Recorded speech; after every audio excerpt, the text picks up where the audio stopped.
경상수지가 7년 만에 적자를 기록했습니다. 정부는 일시적인 적자라고 진화에 나섰는데 1분기 역성장 쇼크에 이어 경제의 기둥이라고 할 수 있는 수출까지 흔들리는 건 아닌지 경기 후퇴에 대한 우려가 커지고 있습니다. 네, 오늘 이슈진단에서는 문자로 여러분들의 다양한 의견을 받고 있습니다. 100원의 이용료가 있는 샵 3698 유료 문자로 여러분들의 의견을 보내주시면 됩니다. 자, 오늘 함께 내용 짚어볼 분 만나보도록 하겠습니다. 단국대 경제학과 김태규 교수입니다. 어서 오세요. 네, 안녕하세요.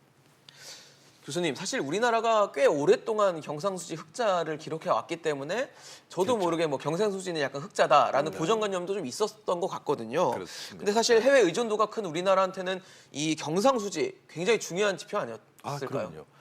그럼요. 기억하실지 모르지만 우리가 글로벌 금융위기가 2008년에 났잖아요. 네. 근데 다른 나라는 정말로 어려웠습니다. 근데 우리는 그래도 무난히 넘어갔어요. 네. 그다음에 2012년도에 유럽에 특히 남부 유럽이 막 대규모로 국가 재정 위기가 가가지고 그때도 굉장히 어려웠습니다. 네. 근데 그게 또 넘어갔는데 그때 넘어가는데 큰 기여했던 게 다름 아닌 경상수지 흑자였어요. 네. 그러니까 우리가 사실은 경상수지 흑자를 유지함으로 해가지고 네. 해외 투자자들 입장에서는 한국은 믿을만하다. 또 그게 더해가지고 재정 수지도 흑자네. 그러니까 굉장히 이 경제가 양호한 거로 봤기 때문에 뭐 자금이 한국으로 떠난다든지 네. 이런 일은 없었던 거죠. 특히 우리나라 경우는 이제 이 수출이나 이런 의존도가 크기 때문에 해외 돌발 변수가 굉장히 많습니다. 그래서 사실은 이제 경상수지 흑자를 아까 버팀목이라고 말씀하셨는데 맞습니다. 예. 지금 경상수지 흑자 행진이 일단락이 됐는데 일단은 네. 기재부에서는 이게 일시적인 현상으로 봤는데 네. 뭐 교수님께서는 이게 흑자 행진이 일단락된 원인은 어디에서 보십니까? 저도 뭐 기재부 의견이 되면 좋겠는데요. 예. 네. 사실은 지금 이제 기재부 설명은 작년도 이제 결산해가지고 배당금을 해외 줘야 될 배당금이 있잖아요. 네네. 그게 지금 지난달에 이제 대거 나갔기 때문에 그렇다고 그러거든요. 네네. 근데 사실은 그러면 해외 배당금 나가는 거는 항상 그때 나갑니다. 4월에 배당이 나가는 시즌인 거죠. 12월로 이제 결산하니까요. 네. 그럼 작년 재작년 보잖아요. 그럼 작년 재작년보다 해외 배당금이 많아졌냐 작아졌냐 보면 되는데요. 오히려 줄어들었거든요. 늘어나지 않았습니다. 진짜 문제는요. 우리가 수출이 확 줄어버렸어요. 그러니까 이제 우리가 수출 수입 이야기를 하지 않습니까? 수출이 확 줄면서 결국은 이제 상품 수지라 그럽니다. 이제 네. 수출이 많으냐 수입이 많으냐인데 아니 그게 무려 41%나 감소해 버린 거예요. 그러니까 사실은 지금 기재부는 이제 그렇게 설명하지만 내용을 들여다보게 되면 뭐 해외 배당금 문제가 아니고 기본적으로 우리가 상품 수지, 그러니까 수출이 격감하는 여기에 대한 여파라고 이렇게 보시면 될 것 같습니다. 네. 그래서 사실 말씀하신 것처럼 4월 달은 일단 배당 시즌이어서 그렇습니다. 네, 일시적으로 잠깐 적자를 보였지만 네. 이제 네. 배당 시즌이 끝나는 5월 달 이후에는 다시 돌아올 원래대로 거라고. 흑자로 돌아올 네. 것이다라는 게 이제 네. 정부와 네. 한국은행의 전망인데 네. 사실 말씀하신 것처럼 수출이 줄어들었다는 거는 굉장히 치명적일 수 있을 것 같거든요. 그렇습니다. 그리고 수출이 줄어들었는데 흑자가 된다. 네. 그 얘기는 결국 수입도 줄어든다라고 봐야 되는 거 아닌가요? 결국 장기적으로 그렇죠. 우선 한번 짚어볼까요? 지금 우리가 수출이 이제 이 뭐 주는 부분을 내용을 좀 들여다 보니까 네. 놀라운 사실이 있는 거죠. 그러니까 미국, 중국이 막 지금 무역 전쟁해서 그렇잖아요. 근데 미국의 수출을 늘었어요. 네. 근데 중국은 수출을 조금 감소했습니다. 정말로 수출이 확 떨어진 게 어디냐면 중동, 동남아시아 이런 데서 떨어진 거예요. 그러니까 사실은 우리가 이제 수출 경쟁력이 그만큼 떨어졌다고 이게 봐야 되거든요. 사실 이제 이런 면에 있어 가지고 우리가 수출 감소라고 하는 걸 심상치 않게 봐야 되고 그리고 또 아까 이제 수입 말씀하셨는데 네네. 사실은 이제 이 수입이라고 하는 게 우리가 이제 가져오는 게 해외에서 예를 들어 가지고 뭐 첨단 기자재를 가져온다든지 이런 거 아니겠습니까? 네. 그걸 별로 안 한다는 이야기는 이제 국내 투자가 많이 준다는 이야기예요. 그러니까 지난번에 우리가 이제 봤을 때 작년도 기준이지만 아니 무려 10%가 감소하는 이런 일이 있었기 때문에 네. 결국은 이 우리가 이 수입도 감소한다고 하는 거는 미래에 대한 대비도 지금 줄어들고 있다 이렇게 봐야 되기 때문에 사실은 간단치 않은 문제라고 봅니다. 수출도 줄고 수입도 줄면 우리가 흔히 불황형 흑자라는 그렇게 표현을 말하죠. 쓰지 않나요? 예, 예. 네. 그러니까 이렇게 될 것 같아요. 이제 불황형 흑자라고 하는 거는 정말 흑자라서 하나도 고맙지 않은 거예요. 무슨 말이냐? 반가운 흑자가 아니네요. 반갑지 않죠. 예. 그러니까 불황형 흑자라고 하는 건 수출도 감소하고 수입도 감소하는데 수입이 더 많이 감소하는 거죠. 그래서 결국 따지고 보게 되면 흑자는 플러스가 흑자예요. 맞는데, 네. 네, 흑자는 흑자인데 문제는 미래를 위한 이 투자 부분을 대폭 줄였다고 하는 거고 네네. 미래에 대한 전망이 그만큼 어둡다고 하는 걸 반영하는 거거든요. 네네. 그러니까 지금 수출이라고 하는 거는 당장에 지금 우리가 물건 만들어서 바깥으로 내보내는 거지만 결국 수입이라고 하는 건 앞으로 수출을 위해서 우리가 필요한 걸 가져와야 되는 거 아니겠습니까? 네. 근데 이런 부분들이 둔화된다고 하는 거는 좀 이 미래를 진짜 어둡게 만드는 그러니까 이런 말 들어가지고 흑자는 흑자인데 전혀 반갑지 않은 흑자가 바로 네. 불황의 흑자가 되겠습니다. 네. 뭐 지금 어찌됐던 경상수지 적자. 그러면 외국인 자본 유출에 대한 우려는 어떨까요? 아, 지금 그게 지금은 아직은 말이죠. 예. 본격화는 안 됐는데 네. 저는 굉장히 위험하다고 보는 게요. 네. 우선은 외국인 투자자를 뭘 볼까요? 작년도 한국 경제 성장이 마이너스 성장했네. 네. 아니 무슨 일이? OECD 국가 다 성장했는데 왜 마이너스지? 두 번째, 경상수지도 적자로 돌아섰어? 뭐 이렇게 되는 거고요. 그다음 지금 우리가 원화 가치가 많이 떨어져 있습니다. 한국 투자해가지고 수익을 낸다 하더라도 원화 가치가 떨어지면 본국이 가져갈 때 남는 게 없어요. 그래서 결국은 우리가 해외 투자자들이 국내에 지금 돈을 이렇게 투자할 만한 메리트가 줄기 때문에 네. 사실 위험한 거고 여기에 더해가지고 미국이랑 중국이랑 막 지금 무역 분쟁하잖아요. 네. 불확실하잖아요. 그럼 결국은 안전자산을 원합니다. 금 같은 뭐 이런 거 금, 말씀하시는 거죠? 달러 이걸 원하거든요. 네. 그럼 해외 투자자 입장에서는 한국에 묻어둔 돈을 빼가지고 달러 쪽으로 가는 그러니까 이러면 달러 강세가 나오거든요. 그래서 사실은 지금 경상수지 흑자가 지금 적자로 전환된 거를 간단하게 보면 안 된다는 거죠. 왜? 지금은 해외 투자는 보고 있어요. 한국 재정 지금 이 부분도 적자 부분도 네네. 막 눈덩이처럼 늘 것 같고 경상수지 지금 적자 이것도 심상치 않아. 이렇게 되면 그 다음에 이제 뭐랄까 일종의 신호가 켜져가지고요. 네. 일제히 떠나버리는 그게 예를 들어가지고 다른 나라 그랬습니다. 아까 왜 유럽의 국가 재정 위기 말씀드렸잖아요. 뭐 스페인이니 뭐 우리 많이 익히 들었던 나라. 네. 그 나라도 그 위 바로 직전까지는요. 좋았죠. 경상수지 흑자에 그다음에 재정 흑자였습니다. 근데 돈이 일거에 빠지니까 그냥 삽시간에 무너지는 이런 일이 발생하는 거거든요. 그래서 결코 우리는 방심해서 안 된다. 굉장히 이거는 어떻게 보면 심각하게 받아들여야 된다 이런 말씀드립니다. 네.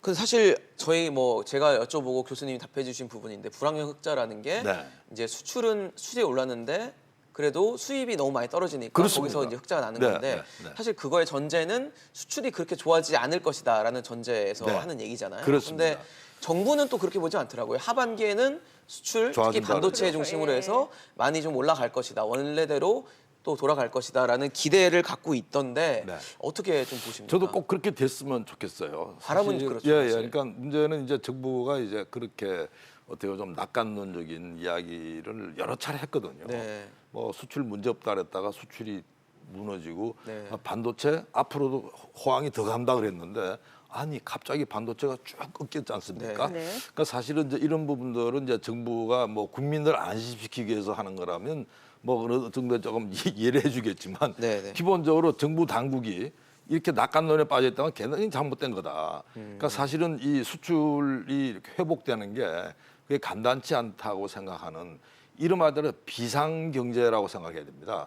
얼마 전에 삼성의 그 부회장 이재용 부회장. 네. 그렇게 말하더니 비상경영 말하더라고요. 네, 위기경영에서 우리나라에서 제일 좀 잘 나간다는 삼성이 그러니까요. 비상경영을 이야기하는데 네네. 아니 한국은 지금 뭘 어떻게 하는 거예요? 이거야말로 제가 볼 때는 앞에다 붙여야죠. 비상경제 붙여가지고 여기에 대해서 좀 어떻게 보면 단단히 좀 이게 챙기는 이런 일을 해야 됩니다. 네. 네. 지금 뭐 저희가 경상수지 적자와 관련해서 또 많은 이야기를 나누고 있는데 시청자분들도 지금 문자로 의견을 좀 네. 참여해주고 네. 계시니까요. 어떤 내용이 있는지 좀 짚어보도록 네. 하겠습니다. 끝자리 3790님은 이제 기업을 사업하게 해야지 목을 죄는데 어떻게 흑자가 나며 일자리가 창출이 됩니까? 라고 이제 기업의 규제와 관련해서 또 쓴소리를 좀 주셨습니다. 네, 또 1943님은 이명박 정부 때 낙수 효과와 또 고환율, 고물가는 한국 경제의 큰 축복이었다. 그래서 수출입이나 또 대기업이 돈을 많이 벌 때 내수가 많이 힘들어졌다라고 비판과 또 같이 긍정적인 신호도 같이 주셨습니다. 네, 끝자리 2300님은 문재인 정부의 가장 큰 문제점은 잘못 잘못과 실수를 인정하지 않는 데 있다라고 지금이라도 뭔가 좀 기조를 바꿔야 된다라는 부분을 좀 짚어주신 것 같아요. 방금 2300님의 네. 문자가 어떻게 보면 이번 경상수지와 좀 맞물리는 부분이 있을 것 같은데 네. 아까 교수님께서도 지적하셨던 것처럼 이번 경상수지 적자가 우리 경제에 좀 알리는 어떤 신호가 있을 것 그렇죠. 같아요. 그러니까 좀 이번에 적자를 했으니까 너무 긍정적으로만 보지 말고 그렇습니다. 정책적인 변화를 이번에 좀 꾀하는 게 네. 나중에 더 좋을 수도 있다는 어떤 신호가 될 수도 있다는 생각은 저 들거든요. 그렇게 생각해요. 사실은 이제 이미 이제 일종의 우리한테 예고, 워닝, 경고를 한 거거든요. 네. 이게 경고를 한 거니까 정부가 좀 정신 바짝 차리고 정말 뭐 비상경영 선언하듯이 우리도 네. 비상경제 선언하고 막 그렇게 챙기잖아요. 네. 그럼 위기를 피합니다. 근데 대부분의 위기라고 하는 거는요, 그걸 방심하고 무시하고 하면서 생기는 거거든요. 아까 왜 스페인이랑 네, 말씀드렸죠. 언급해 그 나라가 그냥 갑자기 그냥 이렇게 쓰러진 이유가 방심했기 때문에 그런 거예요. 근데 네. 우리랑 그게 좀 비슷해요. 지금 우리가 지금 어떤 문제가 걸렸냐면 네. 참 묘하게 비슷해요. 그 나라도 똑같이 고령화 문제가 있었고요. 그러다 보니까 막 복지 지출 엄청 빠른 속도로 늘렸습니다. 네. 늘렸어요. 그 다음에 이제 같은 유럽이지만 저 북부 유럽이나 독일은 그때 무슨 일을 했냐면 노동 개혁을 했습니다. 아, 근데 남부 유럽 이쪽에서는 노동 개혁은 무슨 노동 개혁 안 해. 아니 그러니까 이게 이 세계 경기가 꺾였죠. 탁 충격이 오니까 네. 북부 유럽은 아무런 문제가 없는 남부 유럽만 줄줄이 그냥 무너지는 거예요. 그리스, 그게 이탈리아, 그리스, 뭐 이런 네. 이태리, 스페인, 네. 포르투갈 뭐 그러니까 이건 기본적으로 우리가 지금 귀담아 들으니까 우리가 지금 고령화 문제 있죠. 네. 당연히 복지 지출 많이 나갈 수밖에 없습니다. 근데 우리가 지금 뭘 게을려 노동개혁 게을려 하고 있거든요. 그래서 사실은 지금 이런 문제는 정부가 이건 진짜로 우리가 조금 심각하게 받아들여서 네. 한국 경제가 지금 뭔가 구멍난 부분이나 네. 물새는 부분 빨리 떼우자. 예. 이쪽으로 지금 나가기를 저는 강력하게 네. 저는 요구를 합니다. 네. 대외 변수로 보게 되면 지금 미중 간의 무역 분쟁 이슈 워낙 사실 우리나라가 앞서서 짚어봤습니다만 수출 의존도가 높다 보니까 이 네. 미중 간의 무역 분쟁 이슈가 장기화되면은 결국 우리 경제에도 큰 타격이 예상될 수밖에 없잖아요. 당연하죠. 예. 사실은 저희가 수출이 가지고 주력으로 커왔지 않습니까? 네. 근데 수출의 가장 큰 시장이 중국, 미국이에요. 그러니까요. 중국, 미국이 우리나라 수출의 40%를 차지합니다. 예. 근데 그 둘이 싸우고 있네요. 예, 둘이 막 싸우는데요. 싸우는 게 장난이 아니에요. 네. 처음에는 그냥 뭐 관세 정도인 줄 알았더니 이게 막 확전이 돼가지고 전방위적으로 다, 전방위로 네. 갑니다. 네. 뭐 기술만 그런 게 아니라 이제는 뭐까지 나가냐 하면 뭐 영토 문제까지 네. 나가고요. 네. 그래서 제가 지금 이거 봤을 때는 이미 트럼프 대통령 경제 안보라고 선언을 했습니다. 네. 그런데 이 시진핑 주석도 거기서 정면 대응한다고 나왔는데요. 그럼 저는 뭐라고 부르냐 그러면 과거에는 미국과 소련이 냉전이 했다 그랬죠. 네. 이제는 미국과 중국이 경제 냉전에 들어갔다. 그러니까 기본적으로 불락화시킵니다. 네. 우리 편 따를래, 저쪽 편 따를래. 이번에 화해에 관련돼 가지고 중국이 우리나라에 와서 우리 편 도와달라고, 미국은 우리 도와달라고 이런 말 하지 않습니까? 네네. 그래서 사실은 지금 우리가 이 보호무역이나 이런 어떻게 보면 불락화 이런 부분에 있어 가지고 가장 우리가 아마 희생이 클 수도 있겠다. 정말 위험한 순간입니다. 네. 계속해서 많은 분들이 또 문자 참여해 주고 네. 계시니까 그 내용을 좀 볼게요. 네. 지금은 끝자리 0440님은 코스피 2000은 정부가 억지로 잡고 있는 것 아닌가요? 금융시장 불안성에 대해서도 좀 우려를 해주시는 것 같고. 네. 8959님은 국민을 속이면 올바른 경제 정책이 나오지 않는다라고 해서 정부의 어떤 솔직한 네. 그런 정책 방향을 좀 제시해 주시기도 했습니다. 네, 끝자리 3644님은 제조업 납품 단가가 1원도 인상이 안 되는데 어찌 적자가 발생이 안 되리요라고 또 올려주셨습니다. 네, 마지막으로 3604님은 문재인 정부가 노동의 가치를 모르는데 경제를 오히려. 아는 거냐라고 비판적인 의견도 주셨습니다. 일단은 현 정부에 대한 정책에 대해서 좀 비판의 목소리가 높다라는 점이 확인이 되네요. 네. 글쎄요. 근데 이렇게 비판적인 이유 중에 하나는 아까 교수님이 계속 지적해 주셨던 뭐 경상수지, 수출 또 각종 경제 성장률 뭐 그래서 계속 지금 안 좋게 나오다 보니까 네. 이제 그렇죠. 보시는 국민들이시니까 네. 보시기에도 너무 힘들다라고 생각하셔서 비판적인 것 같은데 그렇죠. 사실 정부는 지금 올해 한 2% 중반대 정도의 경제 성장률을 생각하고 전망을 네. 하고 있는데 지금 상황에서는 그것도 좀 힘들지 않겠냐. 뭐 쉽지 않아 보여요. 2% 초반, 네. 심하게는 또 1%까지 떨어질 네. 때까지 떨어질 것이다. 네. 라는 비판의 어떤 전망들도 나오고 있거든요. 어떻게 좀 보십니까? 아까 네. 이 시청자분께서. 시청자분들은 제가 볼 때는 피부로 그렇죠. 예. 현장에서 느끼는 분들 목소리입니다. 이분들 목소리 들어야 돼요, 정부가. 사실은 2% 성장, 2.4%를 지금 이야기를 했는데요. 네. 그것도 내려온 거예요. 네. 예. 근데 제가 볼 때는 2% 쉽지 않습니다. 이미 지금 무디스라고 왜 세계 신용평가 신용평가사요. 있죠. 그렇죠. 예. 그다음에 이제 뭐 세계적인 이 투자회사이죠. 노무라 정도. 노무라에서도 예. 이미 이건 1%대로 내렸어요. 네. 맞아요. 그리고 우리 지금 LG 연구소도 지금 내린다 그러던데요. 예. 그러니까 사실은 이 문제는 지금 만일 우리 2%대가 깨지는 그 순간요. 아까 왜 자금 이탈 걱정하시는 분들 네. 있다 그랬잖아요. 그러니까 사실 아까 말씀드린 대로 경제 성장률이 마이너스, 그다음에 경상수지 적자 뭐 이렇게 되면요. 진짜 떠납니다. 예, 그러니까 어떻게 보면 금융 불안에 대한 경고 맞고요.